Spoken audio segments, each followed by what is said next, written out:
Hello everyone, welcome back to Guide Up. Today I'm going to guide you on how to log into your VSCO account.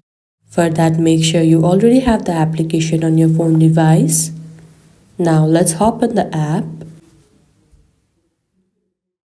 Here you can see two options, login or sign up. In case you don't have your account, you can simply tap on sign up option and they will be guiding you for the further steps to create your VSCO account. As we already have the account, simply tap on login.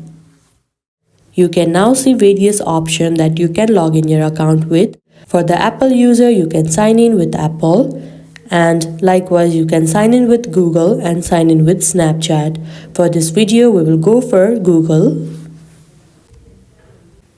You can now see that you are logged into your VSCO account. Now you can continue with editing your photos and videos.